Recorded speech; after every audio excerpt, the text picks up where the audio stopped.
Julai mwaka 1969 Neil Armstrong, Aldrin pamoja na Michael Collins wanakuwa ni binadamu wa kwanza kuweza kutoa katika uso wa mwezi. Lakini zaidi ya miaka 50 tena baadaye, leo hii tuna watu wanne: Reid Wiseman, Jeremy Hansen, Victor Grove pamoja na Christina Koch. Hawa wanakuwa ni binadamu sio wa kwanza kwenda mwezini au kutua mwezini. Wanakuwa ni binadamu wa kwanza ndani ya miaka 50 kuweza kufanya safari ya mbali kabisa ambayo inahusisha kwenda kuzunguka mwezi. Watakuwa na Artemis 2 ambao mission yao wa kwanza itakuwa ni kuweza kufanya test ya hivi mifumo ambayo iko katika spacecraft ya Orion, jinsi ambavyo itafanya kazi. Wao kazi yao kubwa ni kuweza kutesti mifumo, na ambayo hii Orion itakuwa ni spacecraft itakayotumika na NASA kwa ajili ya kuweza kuwapeleka wanasayansi wengine angani au mwezini kwa miaka ya baadaye. Kwa hiyo haina aim au haina lengo la kufanya kutua mwezini, ila watakuwa wanafanya wanafanya kutesti kama mifumo hii itakuwa inaweza ikafanya kazi sawasawa na ambavyo wamekuwa wameipangilia, kwa sababu kuipangilia chini ya ardhi ni tofauti na vile ambavyo itaenda kufanya kazi. Kama mtakumbuka kwenye mission ya kina Neil Armstrong, ile module au lunar lander ambao walikuwa wanaitumia, walivyofika kule, jinsi ambao walikuwa wamefanya calculations, walivyofika kule wakakuta kwamba sehemu ambayo inabidi watue kulikuwa kuna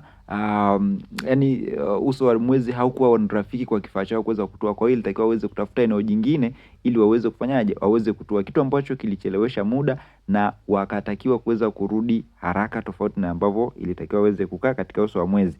Kwa hiyo na hapa sasa wanajaribu kuangalia, je, hiki kifaa kitakuwa kina uwezo wa kuwapeleka wanaanga kwa ufanisi kiasi gani, na kama kifaa hiki kitaweza kutumika pia kuweza kuwa compatible na vifaa vingine ambavyo vitakuwa viko huko angani. Kwa hiyo ndo mission kubwa iko hapo, wanafanya testing ya hii Orion.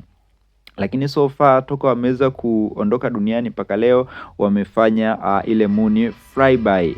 Kumbuka safari ya kutoka duniani mpaka mwezini ni almost siku 4. Ni almost siku 4. Kwa kama hapo ambavyo unatazama wanaozunguka mwezi, na hapo wanaonesha sehemu ambayo tunasema huwa inakuwa mara zote imeface upande opposite na dunia. Kwa mara nyingi ni sehemu ya mwezi ambao huwa haifikiwi, lakini wao wamefanikiwa kufikia kwa kutumia hii Artemis 2 na mission, lakini pia na kutumia hii Orion spacecraft ambayo baadaye NASA wanapanga kuitumia katika kupeleka wanasayansi na vifaa vingine mwezini. Ukumbuke kwamba NASA wametenga zaidi ya dola bilioni 93 ili kuweza kujenga kituo cha kisayansi katika uso wa mwezi. Kwa hiyo hii ni safari tu ya kwanza, lakini kuna safari nyingine 2027, 2028. The Artemis 2 mission is a test mission of the Orion space capsule. Artemis 2 will be the first time we put humans on this rocket. We're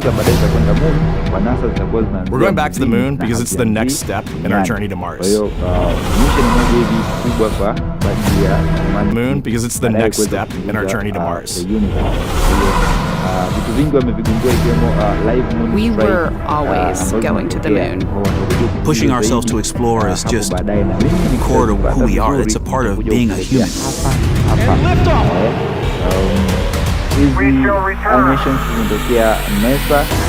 Continuing to test out every bit of Orion. Coming back to Earth 7 miles a second. When humanity sets big goals, we can bring together genius from around the world. You have the best people on